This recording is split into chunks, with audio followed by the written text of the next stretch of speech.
everybody. Thanks for joining us again on Culture City Life, Ask an Autism Parent. Today we just want to wish all the dads out there a happy Father's Day. And today is going to be a special edition of Ask an Autism Parent because it's going to be all about dads. And Philip is unaware of this because I didn't want him to practice any of the questions I was going to ask him. I wanted fresh answers from you.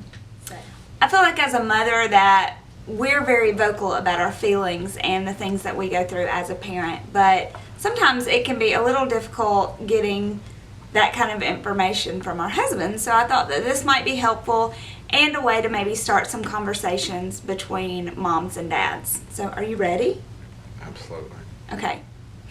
So my first question is, what is the most important thing that you've learned from being a parent of a special needs child? It's kind of a double-edged sword. They're just like every other kid, and they're absolutely not like any other kid. They're still a kid that they want to play, they want to run, they want to have fun.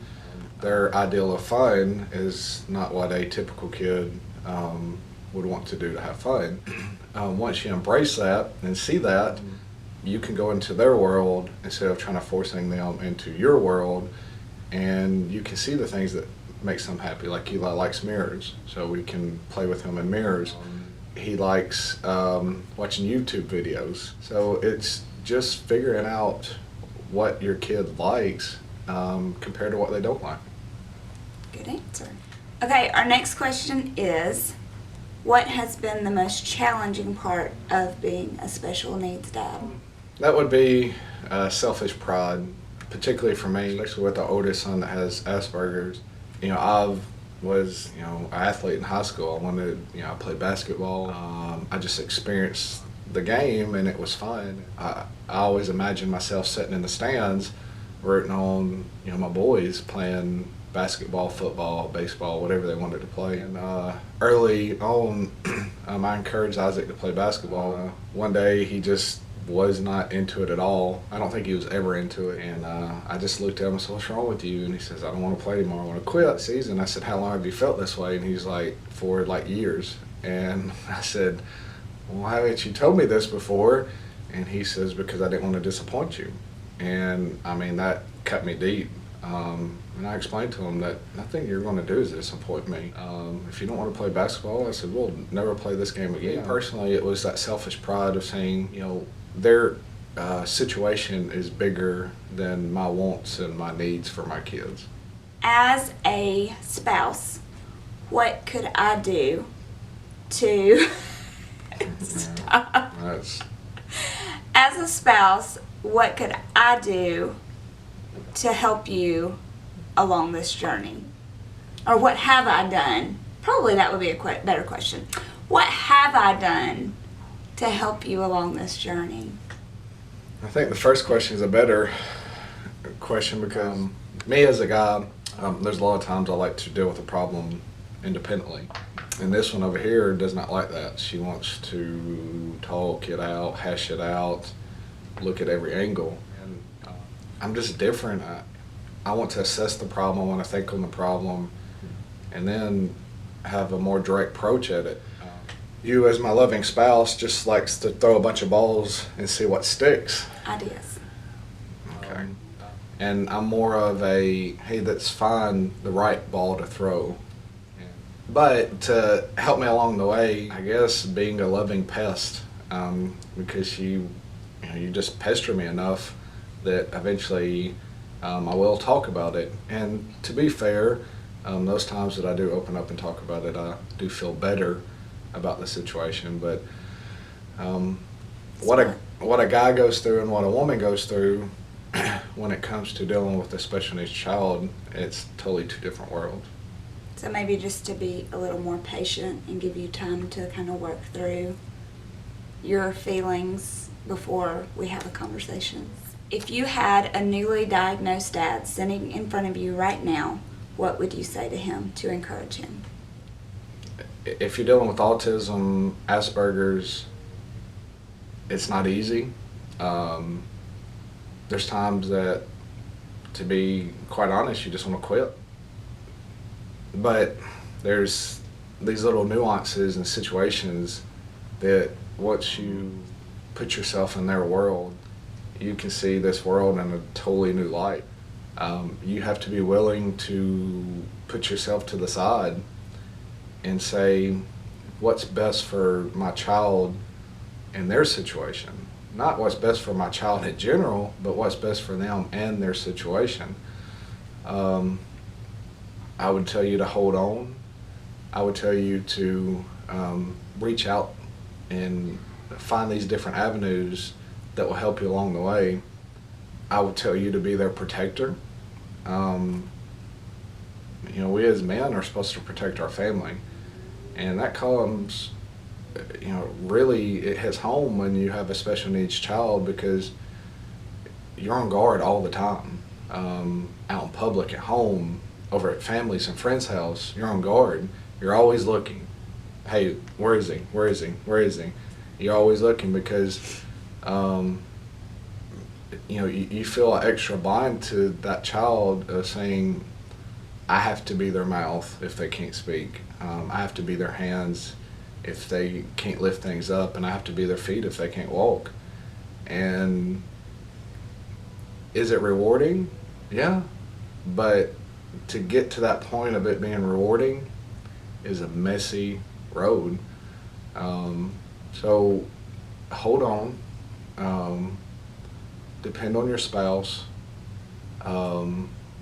Depend on your family, your friends, and don't treat this situation like you would anything else. Be willing to adapt, because when you deal with a special needs child, you could go a month and everything be one way, and then just in a blink of an eye, that child changes, and there's a whole new set of challenges, problems, quirks, stemming that you have to be able to adapt to. But I'll just share this with you, and I'll be quiet. So I remember when Isaac was 3, he was diagnosed with Asperger's. I just had so many emotions. I thought the doctor was lying. I thought the doctor didn't know what he was talking about. So we got in the car, and little man was in the back, and we just got in the worst argument because she needed me to be there for her, and I needed to be by myself. I told her to stop talking to me, to leave me alone. So I dropped her off at the house, and I left, and I just needed to be by myself. I was angry, I cried, didn't know what I was going to do, didn't know where I was going to turn, so I turned around and went home.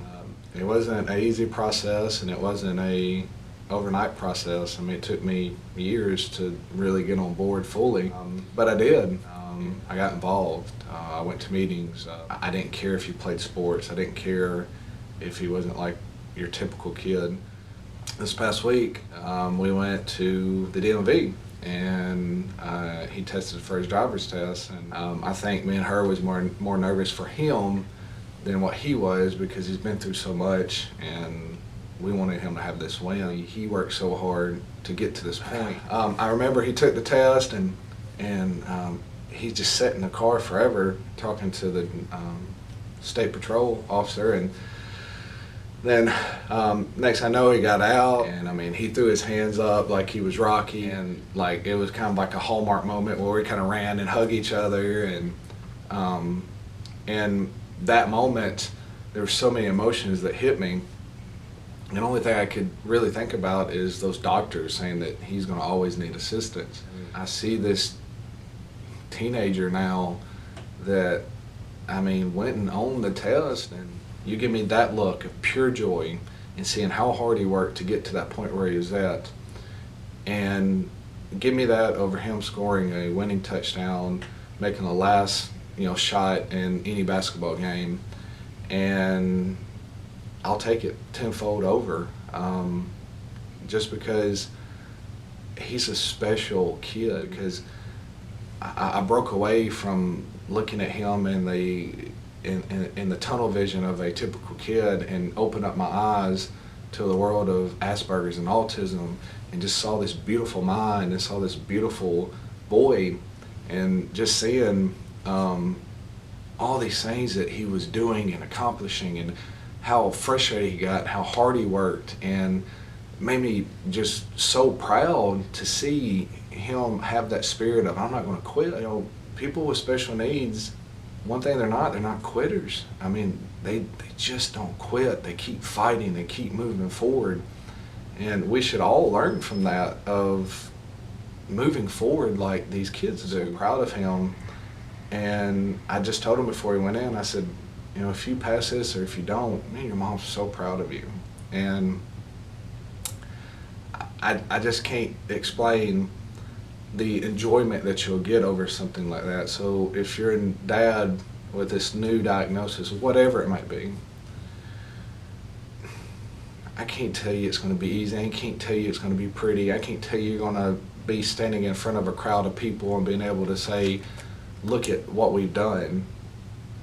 But you'll be able to look at that child and say, I gave my all to you, and watch that child grow.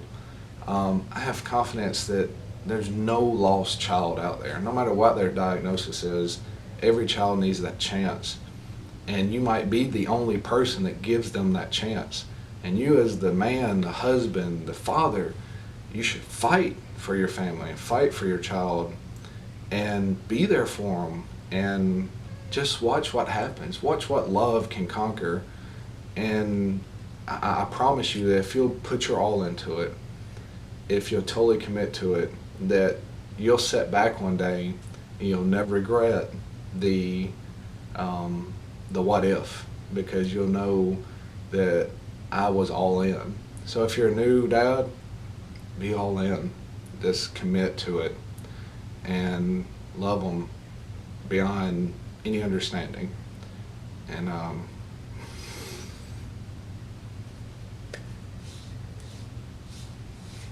just be proud of them, because they'll grip your heart in a way that that you won't be able to explain to anybody, and you'll just want to give your whole entire life for them. So be all in, hold on, and just fight it, and you'll come out on the other side being a happy dad. I love you. Well, I just want to say thank you and happy Father's Day to you, because you're the best dad in the world, and we're thankful for you. And I just want to say happy Father's Day to all our other dads out there. Moms, be sure to let your dads out there know how amazing they are and how awesome they are, and that they are so important to your kids and your family, and that you love them. And we thank you guys for tuning in, and we hope to see you again soon. Bye. Bye. I want to be quick, so stop. That's what she said.